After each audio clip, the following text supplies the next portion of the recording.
Hello students, welcome to Jumaxa classes. Today we are going to discuss about evolution of states and union territories. तो देखिए अभी तक अपन क्या क्या देख चुके हैं पॉलिटी की सीरीज में। तो जैसा कि मैंने आपको बताया था, इंडिया को गवर्न करने के लिए दो मेजर कंपोनेंट की रिक्वायरमेंट होती है। पहला मेजर कंपोनेंट है कॉन्स्टिट्यूशन ऑफ इंडिया, अपना सुप्रीम लॉ या फंडामेंटल डॉक्यूमेंट, है ना। इसको अभी तक अपन ने देखा कि इस डॉक्यूमेंट का हिस्टोरिकल बैकग्राउंड क्या है, कैसे इसका डेवलपमेंट हुआ। उसके बाद मैंने इसके अंतर्गत आपको इसके अमेंडमेंट बताए, अमेंडमेंट का पावर किसके पास है। फिर मैंने आपको प्रियम्बल के बारे में चर्चा करी, है ना। फिर मैंने इसके साइलेंट फीचर्स भी बताए। इस तरीके की सारी बातें हो चुकी है। यदि आपने प्रीवियस लेक्चर नहीं देखे तो हमारे चैनल पर जाकर देख सकते हैं। आज अपन क्या है, जो पिछला पार्ट देखे था अपन ने पार्ट 1, जिसके अंतर्गत मैंने आपको बताया था कि कैसे एक्सटर्नल स्टेट का रीएडजस्टमेंट किया जाता है, इंटरनल स्टेट का रीएडजस्टमेंट किया जाता है। तो किस तरीके से भारत आजादी के पहले कौन कौन से स्टेट थे, कितनी यूनियन टेरिटरी थी, और किस तरीके से आज 28 स्टेट्स और 8 यूनियन टेरिटरी तक भारत पहुंचा है, उसके बारे में अपन बात करेंगे। आपकी जो भी क्वेरी हो इस ईमेल आईडी में आप सेंड कर सकते हैं। ये हमारा इंस्टाग्राम है और ये हमारा टेलीग्राम चैनल है, जरूर ज्वाइन कीजिएगा ताकि आपको हमारे अदर वीडियोस की लिंक प्राप्त हो सके। तो चलिए अपने लेक्चर प्लान को देख लेते हैं और उसके बाद लेक्चर को स्टार्ट करते हैं। तो देखिए मैं आपको सबसे पहले बताऊंगा कि आज़ादी के पहले भारत कैसा था। फिर मैं आपको बताऊंगा कि आज़ादी के बाद जो था कि सरदार वल्लभ भाई पटेल जी थे, उनने भारत को कैसे यूनाइट किया। उसके बाद मैं आपको बताऊंगा कि कैसे कैसे स्टेट बनते चले गए। लास्ट में मैं आपको बताऊंगा कि जो स्टेट होता है लिंग्विस्टिक बेसिस पे स्टेट बनते हैं या जो, तो उनके क्या डीमेरिट्स होते हैं, मेरिट्स होते हैं, और इस तरीके से पूरा लेक्चर कंप्लीट होगा। तो चलिए स्टार्ट करते हैं। तो देखिए क्या हुआ था, 15 अगस्त 1947 को क्या हुआ था, भारत को इंडिपेंडेंस मिली थी। तो जब भारत को इंडिपेंडेंस मिली तो अपने यहाँ दो तरीके के क्या थे, पॉलिटिकल यूनिट्स थे। एक थे ब्रिटिश प्रोविंस और एक थे प्रिंसली स्टेट, है ना। तो ब्रिटिश प्रोविंस क्या होते थे, जो डायरेक्टली रूल किए जाते थे ब्रिटिश गवर्नमेंट के द्वारा, जबकि प्रिंसली स्टेट क्या होते थे, उनमें नेटिव प्रिंस जो है वो रूल करते थे, जबकि उनकी पैरामाउंटेंसी किसकी तरफ होती थी, ब्रिटिश क्राउन की तरफ होती थी।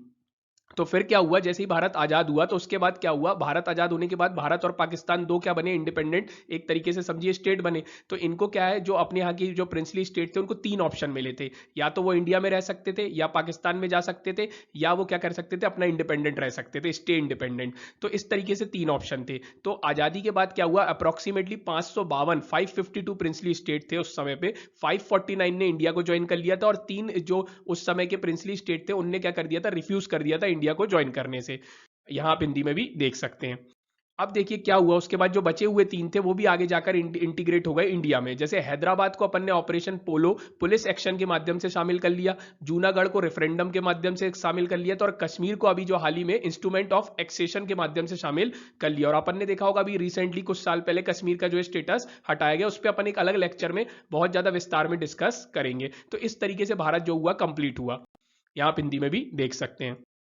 अब अपन बात करते हैं कि जो 1956 जैसे भारत आजाद हुआ उसके बाद क्या हुआ, कुछ सालों तक भारत पार्ट कॉन्स्टिट्यूशन के हिसाब से part A, part B, part C और पार्ट डी में स्टेट्स में और टेरिटरी में बटा हुआ था। और टोटल नंबर कितने थे, 29 थे। तो पार्ट ए में जो 9 थे वो क्या थे, गवर्नर प्रोविंस थे ब्रिटिश इंडिया के। पार्ट बी में जो 9 स्टेट थे वो क्या थे, प्रिंसली स्टेट थे विद लेजिस्लेचर थे। पार्ट सी में आप देख सकते हैं चीफ कमिश्नरी क्षेत्र थे और कुछ क्षेत्र प्रिंसली स्टेट के थे। और पार्ट डी में कौन था, अंडमान निकोबार था। तो इस तरीके से जो था कॉन्स्टिट्यूशन के हिसाब से 4 फोल्ड क्लासिफिकेशन था इंडिया का, यहां आप हिंदी में भी देख सकते हैं।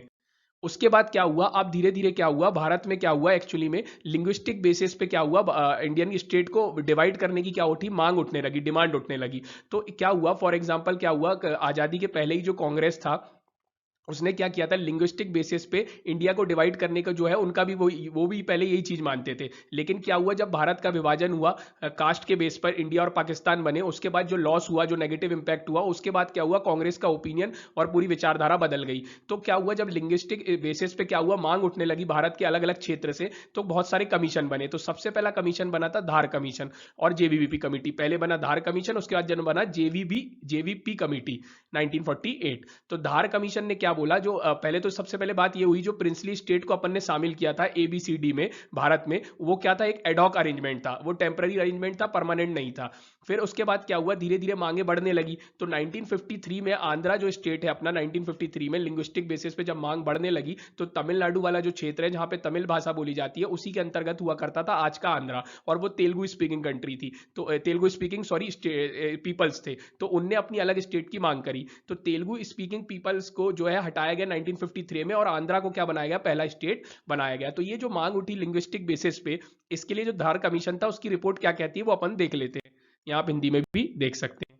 तो इसमें यह हुआ कि धार कमेटी ने यह कहा कि जो रीऑर्गेनाइजेशन ऑफ स्टेट किया जाएगा वो एडमिनिस्ट्रेटिव बेसिस पे किया जाएगा, ना कि लिंग्विस्टिक फैक्टर पे, क्योंकि लिंग्विस्टिक फैक्टर पे यदि किया जाएगा तो उससे क्या होगा, कहीं ना कोई नेगेटिव इंपैक्ट होगा और आगे चल के और भी ज्यादा मांग उठने लगेगी लिंग्विस्टिक बेसिस पे। इसलिए बोला एडमिनिस्ट्रेटिव बेसिस पे किया जाएगा, डेवलपमेंट के बेसिस पे किया जाएगा। फिर धार कमेटी के बाद क्या हुआ, वो चीज जो उनकी रिपोर्ट थी उसको क्या हुआ, उतनी मान्यता नहीं मिली और फिर से क्या होने लगा, नई कमेटी की मांग उठने लगी। फिर जवाहरलाल नेहरू, वल्लभ भाई पटेल और पटाभी सीतारामैया जी तीनों को मिलाकर एक कमेटी बनाई गई जिसे जेवीपी कमेटी कहा गया और उनने फिर से क्या की, जांच की कि लिंग्विस्टिक बेसिस पे क्या है, डिवीजन किया जा सकता है या नहीं। और इनकी कमेटी की रिपोर्ट भी ये निकल कर आई कि रीऑर्गेनाइजेशन जो है स्टेट का वो लिंग्विस्टिक बेसिस पे नहीं किया जा सकता, इनने रिजेक्ट कर दिया उस चीज को। यहां आप हिंदी में भी देख सकते हैं।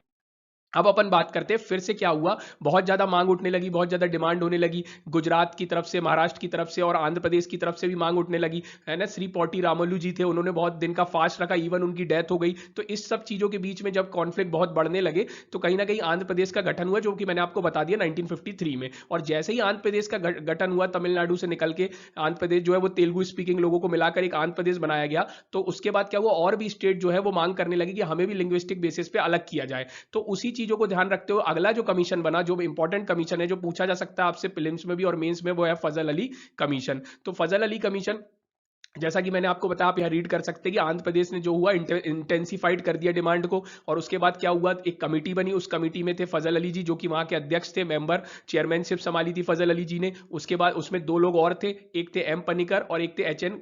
कुंजरू जी। इस तरीके से जो तीन लोगों को मिला के कमेटी बनी थी। इस कमेटी ने अपनी रिपोर्ट दी और उसने एक्सेप्ट कर लिया कि रीऑर्गेनाइजेशन स्टेट को लैंग्वेज के बेसिस पे किया जा सकता है, लेकिन लैंग्वेज ओनली एक बेसिस नहीं होगा, लैंग्वेज के अलावा और भी बहुत सारे बेसिस होंगे जिसके आधार पर डिवीजन किया जाएगा। और उन्होंने वन लैंग्वेज वन स्टेट की थ्योरी को रिजेक्ट कर दिया। तो आप यहां रीड कर सकते हैं या हिंदी में भी देख सकते हैं। अब देखिए उसके बाद उन्होंने जो रिपोर्ट दी उसमें उन्होंने 4 मेजर फैक्टर को बोले कंसीडर किया जाएगा जब किसी स्टेट को डिवाइड किया जाएगा। तो यहां पे बोला preservation and strengthening of the unity and security of the country. तो उनका पूरा फोकस था कि भारत की जो अखंडता है, जो सरदार वल्लभ भाई पटेल का सपना था और जो वो करके गए थे, उसको कहीं ना कहीं हानि नहीं पहुंचनी चाहिए। तो भारत की यूनिटी और सिक्योरिटी बहुत जरूरी है। दूसरा, लिंग्विस्टिक और कल्चरल होमोजेनिटी को फैक्टर माना। तीसरा, फाइनेंशियल, इकोनॉमिक और एडमिनिस्ट्रेटिव कंसिडरेशन, है ना, कि इकोनॉमिक डेवलपमेंट होना चाहिए, वहां पे पॉवर्टी खत्म होनी चाहिए, एडमिनिस्ट्रेशन पे कोई दिक्कत नहीं आनी चाहिए। तो ये सारी चीजें को बेसिस बना के ही आप किसी स्टेट को डिवाइड कर सकते हैं और वहां के पीपल का वेलफेयर होना चाहिए। इसलिए कभी भी मेंस में आपसे पूछा जाए कि कोई एक बेसिस पे किसी स्टेट को डिवाइड किया जा सकता है, तो नहीं किया जा सकता है, बहुत सारे फैक्टर को कंसिडर करना पड़ता है। और जब भी आपसे मेंस में आए तो आप इन कमेटी की रिकमेंडेशन को यूज करके ज्यादा से ज्यादा नंबर गेन कर सकते हैं। यहां आप हिंदी में भी देख सकते हैं। अब अपन देखते हैं आगे फिर धीरे धीरे क्या हुआ, जो फोर फोल्ड क्लासिफिकेशन था उसको स्टेट रीऑर्गेनाइज, जैसे ही फजल अली ने अपनी रिपोर्ट दी उसके आधार पर क्या हुआ, भारत सरकार ने उसमें थोड़े से चेंजेस करके उसमें 7th कॉन्स्टिट्यूशनल अमेंडमेंट किया भारतीय संविधान में। और क्या किया, जो पार्ट ए और पार्ट बी था स्टेट का उसको अलग कर दिया और पार्ट सी को क्या कर दिया, एबॉलिश कर दिया। इस तरीके से जो चेंजेस हुए उससे निकल के कहीं ना कहीं 14 स्टेट और 6 यूनियन टेरिटरी आए, जो कि बने थे 1 नवंबर 1956 में। अब अपन यहां हिंदी में भी देख सकते हैं। ये तो अब अपन आगे देखते हैं new states and union territories post 1956। तो 1956 के बाद अभी तक अपन ने 1956 तक सिनारियो देख लिया है। तो जैसा मैंने आपको बताया आजादी के बाद क्या था, प्रिंसली स्टेट थे और क्या थे, ब्रिटिश प्रोविंस थे। उनको कैसे भारत में शामिल किया गया, कैसे लिंग्विस्टिक बेसिस पे मांग उठी भारत को और स्टेटों को डिवाइड करने के लिए, उसके लिए कैसे 3 कमीशन बने। फिर लास्ट में अपन ने फजल अली कमीशन देखा, उस फजल अली कमीशन की रिपोर्ट के आधार पर स्टेट रीऑर्गेनाइजेशन एक्ट पारित किया गया, 7th कॉन्स्टिट्यूशनल अमेंडमेंट एक्ट किया गया 1956। और उसके बाद सिनारियो क्या निकल के आया, 14 स्टेट और 6 यूनियन टेरिटरी भारत में है 1956 तक। अब अपन देख रहे हैं 1956 के बाद कैसे स्टेट का ऑर्गेनाइजेशन हुआ। तो देखिए सबसे पहले क्या हुआ, आंध्र प्रदेश 1953 में बन गया। तो आंध्र प्रदेश बना लिंग्विस्टिक बेसिस पे, तो बाकी राज्य भी लिंग्विस्टिक बेसिस पे डिवीजन की मांग करने लगे। और इसी तरीके से महाराष्ट्र से निकलकर गुजरात बना और गुजरात स्पीकिंग पीपल थे और महाराष्ट्र में कौन थे, मराठी स्पीकिंग पीपल थे। तो ये यहां आप रीड कर सकते हैं। फिर दादर एंड नागर हवेली, तो पुर्तगाल इसको रूल करता था 1954 तक। फिर अपन ने 10th कॉन्स्टिट्यूशनल अमेंडमेंट एक्ट के द्वारा इंडिया ने क्या किया, इसको यूनियन टेरिटरी में कन्वर्ट किया और अपने में शामिल किया। फिर आप यहां देख सकते हैं गोवा, दमन एंड दीव, इसको भी पुर्तगाल क्या करता था, शासन करता था, लेकिन वो अपने को ये दे नहीं रहा था। तो फिर अपन ने पुलिस एक्शन के माध्यम से इनको शामिल किया। और कौन से अमेंडमेंट के द्वारा इसको किया, आप यहाँ रीड कर सकते हैं। यहाँ आपको रीड जरूर करना है, प्रीलिम्स में पूछा जा सकता है। फिर आप यहाँ हिंदी में भी देख सकते हैं। फिर उसके बाद आप देखिए पुडुचेरी कैसे बना, तो यहाँ Puducherry 14th constitutional amendment act के द्वारा बना। और देखिए एक एक्वायर्ड टेरिटरी, तो क्या हुआ, पुडुचेरी, कराईकल, माई, यमन, ये सब फ्रेंच की कॉलोनी थे, तो पहले अपन ने इनको एक्वायर्ड किया, एक्वायर्ड टेरिटरी के रूप में रखा, और फिर किसी तरीके से उसको यूनियन टेरिटरी बनाया। और मैंने कल भी आपको पार्ट 1 में बताया था कि इंडियन टेरिटरी के अंदर क्या होते हैं, 3 कंपोनेंट होते हैं, और तीसरा कंपोनेंट बताया था एक्वायर्ड टेरिटरी होता है, तो वो आपको ध्यान रखना है। फिर नागालैंड बना, यहाँ आप रीड कर सकते हैं, नागालैंड बना, नागा हिल्स और त्योंसांग एरिया आसाम से निकला। फिर हरियाणा और चंडीगढ़ का गठन हुआ, तो किसका गठन किस कॉन्स्टिट्यूशनल अमेंडमेंट से हुआ, या आपको ये रीड करना है, आपसे पूछा जा सकता है। जिस तरीके से पंजाब से निकलकर हरियाणा और चंडीगढ़ बने, फिर हिमाचल प्रदेश बना, तो ये सब आपको रीड जरूर करना है, या हिंदी में भी देख सकते हैं। यहाँ आप देख सकते हैं मणिपुर, त्रिपुरा और मेघालय का गठन कैसे हुआ, तो ये सब चीजें रीड करने की, इसलिए मैं आपके ऊपर छोड़ रहा, आप रीड कर लीजिएगा, क्योंकि ये फैक्चुअल है, समझाने की चीज आएगी मैं समझा दूंगा। ये देखिए यहाँ सिक्किम है, अब सिक्किम को समझना जरूरी है। देखिए 1947 तक सिक्किम में चोग्याल वंश का शासन था, तो वहां पे राजा शासन करता था, लेकिन जैसे ही ब्रिटिश पैरामाउंसी समाप्त हो गई, तो सिक्किम को प्रोटेक्टोरेट ऑफ इंडिया बन गया सिक्किम। और क्या हुआ, सिक्किम का जो डिफेंस है, एक्सटर्नल अफेयर और कम्युनिकेशन है, वो भारत संभालता था, बाकी सिक्किम का शासन अपने हिसाब से चलता था। लेकिन अपन ने फिर क्या किया, 35वां कॉन्स्टिट्यूशनल अमेंडमेंट एक्ट 1974 किया। ये आपको याद रखना है, मैच द कॉलम में भी पूछा जा सकता है, और ये आपसे प्रीलिम्स में भी पूछा जा सकता है। तो ये इनेक्ट किया पार्लियामेंट ने, और सिक्किम को एक नया स्टेटस दिया गया एसोसिएट स्टेट का, है ना। सिक्किम अपना क्या बन गया, एसोसिएट स्टेट बन गया, लेकिन अभी भी पूरी तरीके से भारत में सिक्किम शामिल नहीं हुआ था। यहाँ आप हिंदी में भी देख सकते हैं। फिर आगे देखिए क्या हुआ, फिर न्यू आर्टिकल 2A शामिल किया गया, एसोसिएट स्टेट बनाया गया, और 2A शामिल किया गया, और एक 10th शेड्यूल भी भारतीय संविधान में शामिल किया गया। शेड्यूल क्या होता है अपन आगे पढ़ेंगे, तो भारतीय संविधान में एक नया 10वां शेड्यूल डाला गया, और आर्टिकल 2A डाला गया। लेकिन फिर क्या हुआ, आगे जाके सिक्किम की जो जनता थी वहां की, वो भारत में शामिल होने की मांग करने लगी, तो फिर अपन ने 35वें अमेंडमेंट के बाद 36वां अमेंडमेंट किया, जो 1975 में किया, और सिक्किम को अपना क्या बना लिया, 22वां स्टेट बना लिया, और उसको एक स्पेशल स्टेटस दिया गया 371F के द्वारा। तो इस तरीके से आपको ये रीड कर लेना है, और फिर रिपील कर दिया अपन ने 2A और 10 शेड्यूल को, तो आप रीड करेंगे तो आपको समझ आ जाएगा, जो मैंने बोला है वही लिखा हुआ है, या हिंदी में भी आप देख सकते हैं।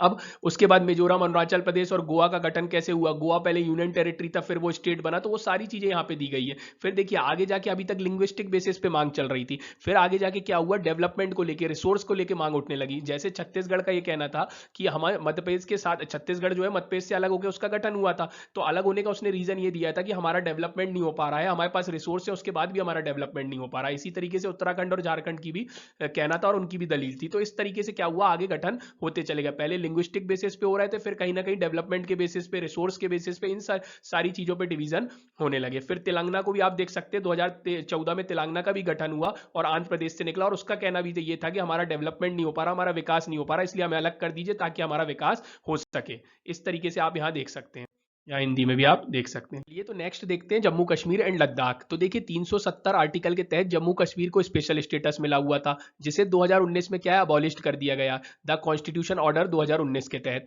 और अब क्या है, जम्मू कश्मीर को बायफर्केट करके यूटी ऑफ जम्मू कश्मीर और यूटी ऑफ लद्दाख में बांट दिया गया है, और लद्दाख के अंतर्गत आता है कारगिल और लेह डिस्ट्रिक्ट, और बचा हुआ भाग आता है जम्मू और कश्मीर के अंतर्गत। तो इस तरीके से अपन ने पोस्ट 1956 को कंप्लीट कर लिया, और अपना आज वर्तमान स्टेटस क्या, अपने 28 स्टेट्स है और 8 यूनियन टेरिटरी है। और आपको मालूम होगा अभी हाल ही में दादर एंड नागर हवेली और दमन एंड दीव को मिलाकर एक यूनियन टेरिटरी बनाया गया है, तो आप यहाँ हिंदी में भी देख सकते हैं। तो चलिए अब अपन मेंस के बारे में थोड़ा सा डिस्कशन करते हैं। अभी तक आई होप जितनी चीजें समझाई आपको समझ आ गई होगी, उसमें बहुत सारे फिल्म्स के फैक्ट थे जो आपको रीड कर लेने हैं। तो देखिए किसी भी स्टेट का यदि डिवीजन किया जाता है, तो क्या उसके मेरिट्स हैं और डीमेरिट्स हैं, आपसे पूछा जा सकता है यूपीएससी मेंस में या किसी भी पेपर के मेंस में, पीएससी मेंस में, कि इसके क्या मेरिट्स हैं और डीमेरिट्स हैं। तो देखिए यदि आपने देखा भारत पाकिस्तान का विभाजन किस बेसिस पे हुआ था, कास्ट के बेसिस में, तो लिंग्विस्टिक बेसिस पे जो किया जाता है विभाजन, वो मोर सेकुलर मोड होता है then caste of religious basis. और इसी तरीके से आप देखेंगे यदि अपन स्टेट का विभाजन कर देते हैं, तो छोटे छोटे स्टेट में क्या होगा, वो स्टेट बढ़ जाएगा। तो इससे क्या होगा, मान लीजिए ये लिंग्विस्टिक बेसिस पे हुआ, तो यहाँ एक ही लैंग्वेज वाले सारे लोग होंगे, तो इनको एजुकेशन प्रोवाइड करना आसान होगा, इनका एडमिनिस्ट्रेशन एक ही भाषा में हो पाएगा। तो इस तरीके से बहुत सारे फायदे हैं, लेकिन हर सिक्के के दो पहलू होते हैं, इसके कुछ डीमेरिट्स भी हैं, देखिए वो भी देख लेते हैं। तो देखिए यदि इस तरीके से अपन यदि विभाजन करते रहेंगे स्टेट्स का लिंग्विस्टिक बेसिस पे, है ना, तो फॉर एग्जांपल जैसे आपने देखा आंध्र प्रदेश का किया था, तो उसके बाद गुजरात भी मांग करने लगा, और इस तरीके से बहुत सारे स्टेट मांग करने लगे। तो इससे क्या होगा, नंबर ऑफ स्टेट बढ़ जाएंगे और डिमांड बढ़ जाएगी।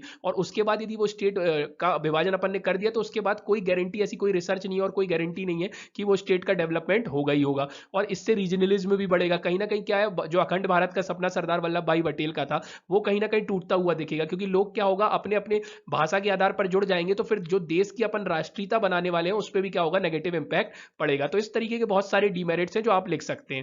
यहाँ आप देख सकते हैं कि अभी बहुत सारे स्टेट जो है वो डिमांड कर रहे हैं, जैसे उत्तर प्रदेश और मध्य प्रदेश। जैसे उत्तर प्रदेश है वो बुंदेलखंड की मांग कर रहा है, मतलब उत्तर प्रदेश का एक रीजन जो है यहाँ वाला वो बुंदेलखंड की मांग कर रहा है। इसी तरीके से महाराष्ट्र का जो एक रीजन है वो विदर्भ है वो अलग होने की मांग कर रहा है। बिहार में मिथिलांचल बनाने की मांग चल रही है, वेस्ट बंगाल में गोरखालैंड बनाने की मांग चल रही है, आसाम में बोडोलैंड मंगाने की मांग चल रही है। तो ये उन्हीं स्टेट में से कुछ लोग अलग होकर ये स्टेट बनाने की मांग कर रहे हैं, लेकिन जैसे मैंने आपको बताया उतना फीजिबल नहीं है, और फीजिबल है तो इसके लिए पूरी रिसर्च करके ही आगे बढ़ा जा सकता है, बहुत सारे पैरामीटर को ध्यान में रख के। यहाँ आप हिंदी में भी देख सकते हैं। चलिए, तो इस तरीके से अपना लेक्चर कंप्लीट होता है। अब अपन क्विक रिवीजन कर लेते हैं अभी तक अपन ने क्या क्या देखा है। तो देखिए, जैसा मैंने आपको बताया, जब भारत आज़ाद हुआ तो दो पॉलिटिकल यूनिट्स थे, एक था ब्रिटिश प्रोविंस और एक था प्रिंसली स्टेट। प्रिंसली स्टेट के पास तीन ऑप्शन थे, वो या तो पाकिस्तान में मिल सकते थे, या भारत में मिल सकते थे, या अपना अकेला रह सकते थे, इंडिपेंडेंट रह सकते थे, है ना। उसके बाद मैंने आपको बताया कि कैसे स्टेट जो है लिंग्विस्टिक बेसिस पे मांग करने लगे, और पहला स्टेट बना था आंध्र प्रदेश, है ना। और लिंग्विस्टिक बेसिस पे जब मांग बहुत बढ़ने लगी, कॉन्फ्लिक्ट बहुत बढ़ने लगे, मूवमेंट बढ़ने लगे, तो तीन कमीशन बने थे। एक बना था धर कमीशन, और जिसकी क्या रिकमेंडेशन थी कि एडमिनिस्ट्रेटिव आधार पर विभाजन किया जाना चाहिए, ना कि लिंग्विस्टिक बेसिस पे। फिर जेवीपी कमेटी बनी थी, जिसने भी क्या बोला था, सेम रिकमेंडेशन को दोहराया था कि एडमिनिस्ट्रेटिव बेसिस पे होना चाहिए, लिंग्विस्टिक बेसिस पे नहीं होना चाहिए। उसके बाद फजल अली कमीशन बना था, और फजल अली कमीशन ने लिंग्विस्टिक बेसिस को एक पैरामीटर माना था, और उसके साथ तीन पैरामीटर और दिए थे जिसके आधार पर विभाजन होना चाहिए। फिर मैंने आपको प्रीलिम्स के फैक्ट बताए कि कैसे बंबई बना, गोवा बना, मिजोरम बना, वो आपको रीड कर लेना है। उसके बाद लास्ट में मैंने आपको कुछ मेरिट्स और डीमेरिट्स बताया कि विभाजन किया जाना चाहिए कि नहीं, उसके क्या फायदे और क्या नुकसान है। आपसे मेंस में जरूर क्वेश्चन पूछा जा सकता है। तो चलिए, आपको यदि लेक्चर पसंद आया हो तो लाइक शेयर सब्सक्राइब जरूर कीजिएगा। Thank you, thanks for watching.